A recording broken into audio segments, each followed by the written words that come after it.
It's just another day that ends with a Y when a video game journalist puts up an anti-gamer hit piece and defends the mainstream industry. And now this one has gone up by Eurogamer, talking about how this one Assassin's Creed researcher braved the game's backlash. I have a few different things to show off, but before I get into the topic, if you enjoy the content I create, check out the links in the description, join the community in my live streams, and consider supporting through Patreon or YouTube memberships. Now, of course, everybody always wants to play the victim. They want to be praised, they want attention, and that is exactly what is happening with this one individual. They're talking about how they braved all of this game's backlash, and the byline is a good job, white supremacist. So again, this is a Eurogamer article. It says, when an invitation to work on Assassin's Creed Shadows first drop into Sachi Hori's email inbox, the Ivy League professor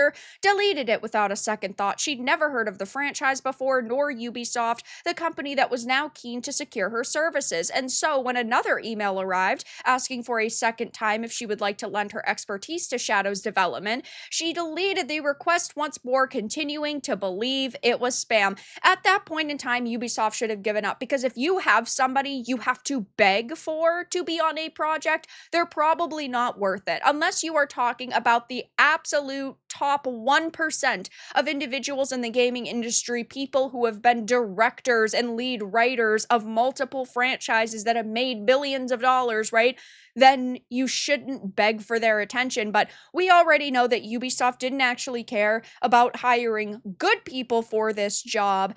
They just cared about hiring people who would push the agenda they wanted to try to prove.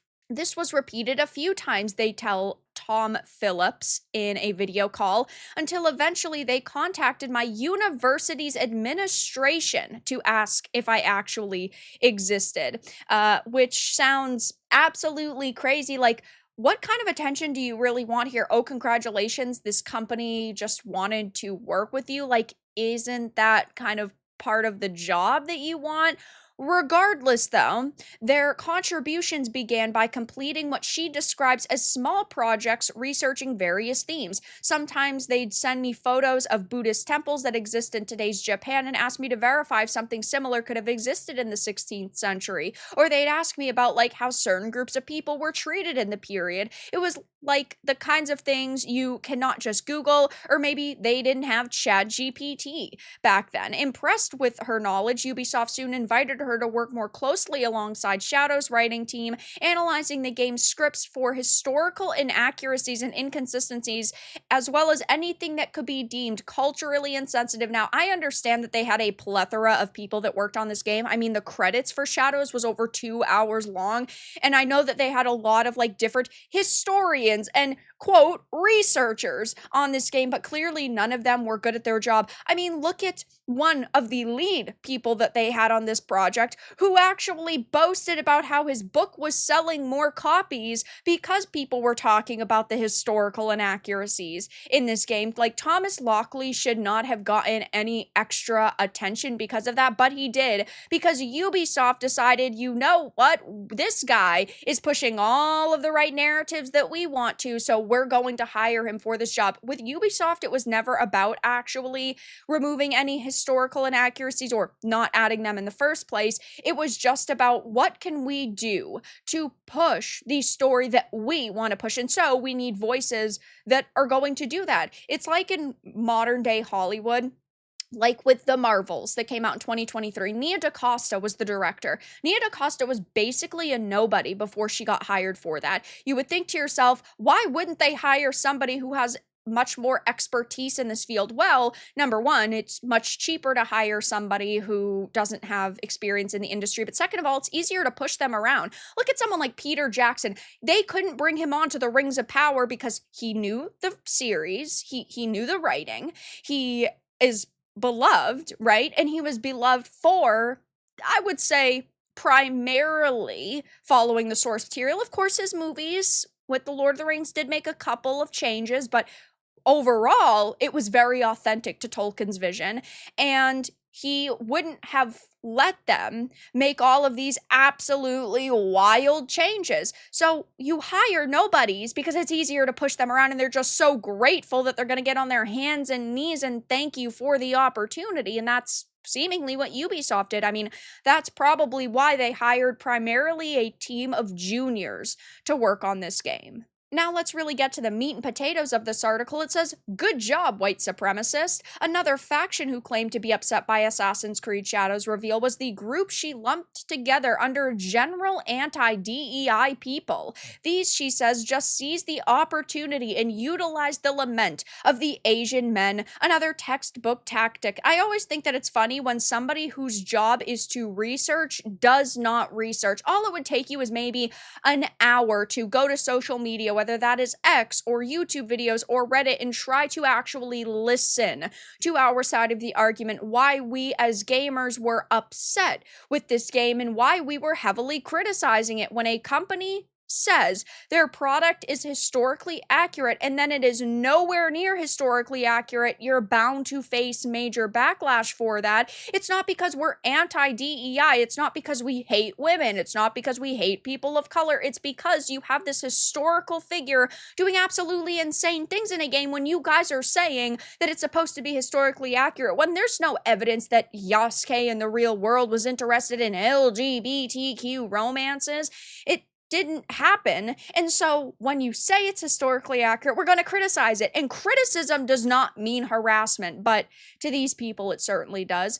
It's white supremacist, nationalist ideology couched as being sympathetic. White supremacists tend to use Asians or Asian Americans as a tool to oppress Black people and Latinos, she continues, saying this was often by attempting to contrast racial stereotypes. It's very, very typical. And it's unfortunate that some Asian Americans have also become sympathetic to white supremacy through this. So she's just yapping. While she messaged some of this faction sending abuse at her too, she notes that she did not engage with those warring over whether Black historical figure Yasuke was a samurai or not, or those trying to argue whether he existed. I had seen extremely few people saying, oh, he didn't exist in the first place, because that can be proven false pretty easily. So I don't know why she's trying to use that as some sort of like generalized take that gamers had. But of course, she never refers to us as gamers. She just refers to us as white supremacists. And again, quote, general anti-DEI people. I could make a perfect argument to prove something is correct, and they will still use something else to complain about the gamer society. Their reasoning doesn't matter. They're unhappy, and they need to blame it on somebody else, which is absolutely insane. She also talks about how she emailed a particular right-wing influencer with a large online following who wrote an article about her, sending hate in her direction. Now, she doesn't specify who this is, but I say this all of the time on my channel. I am more than willing to sit down with anybody, even if I have disagreed with your takes or your stance on the industry, and I am more than capable of having an adult conversation. But do these types of people ever reach out to somebody like me? Absolutely not, because they know that I could have a genuine conversation with them, but that's not what they want. They don't want to have a conversation. They want to argue. They want to blame. They want to belittle. That's the problem. He is a professional troll, she acknowledges. He has a media company dedicated to anti-DEI activity. So I emailed him and said, you wrote an article about me, and because of that, I've been receiving threats. My life is inconvenienced. Now, I do not know for sure who she is talking about. So, of course, this is only my tinfoil hat speculation theory. I think that she probably messaged someone like John Della Rose or John F. Trent. They're over at Fandom Pulse, because they do cover DEI in the gaming industry and in entertainment in general. And of course, she would call somebody like that a, professional troll or a right-wing influencer. So I don't know that for certain, but that is who kind of instantly comes to my mind first and foremost. Maybe even somebody over at That Park Place. but ultimately she's not going to say. So I guess we're probably not going to get confirmation anytime soon. She goes on to say, I said, no, I don't want your fans to be there cheering for you. This is just between you and me as two individuals. And I just want you to realize what you did so much more than you probably intended. Imagine your wife receiving hundreds of death threats and her pictures all over the internet. You'd be worried about her, right? Well, that's my husband. He didn't reply, she says of the troll, but he took it down. So that was good enough for me. I was like, good job, white supremacists. So of course, just playing the victim. Now, when you are a public figure and you are posting online publicly, sure, there are always going to be people who push the limits, but ultimately, yes, there are going to be people who are going to criticize you and criticize your takes, and sometimes they're not going to be so nice, but that's just the way that the internet works. And the fact that you have to go into an interview with Eurogamer to play the victim because you need more victim points just goes to show that it was never about protecting your family members for you. It was about getting attention first and foremost, because if you did feel uncomfortable, you wouldn't be going into this interview and you wouldn't be addressing this troll. You would have left that completely out of this discussion, but you want victim points, you want attention, and I can't say I'm that surprised. And of course, Eurogamer would write this anti-gamer hit piece because that's why they are becoming more and more relevant as every day goes on. This is why people do not trust the access media anymore, because you come out and you write hit pieces like this instead of actually sitting down with people that are on opposite sides of the scale. So you have this individual who would clearly represent the more left-leaning viewpoint. Why didn't you bring someone on with the opposite? Why didn't you bring on someone like me or someone like Endymion? Because, of course, they don't want to listen to legitimate criticisms. They just want to yell into the void about how they have been wronged in the past. So I can't say I'm surprised by this, but I thought you all would find this very interesting, that now apparently we're white supremacists for simply criticizing this game. But that's all that I really had to discuss in this video. Let everyone know your thoughts in the comments below. If you enjoyed this, give it a like, and if you didn't, give it a dislike. I appreciate your support either way, but I'll talk to you all again in the next video really soon.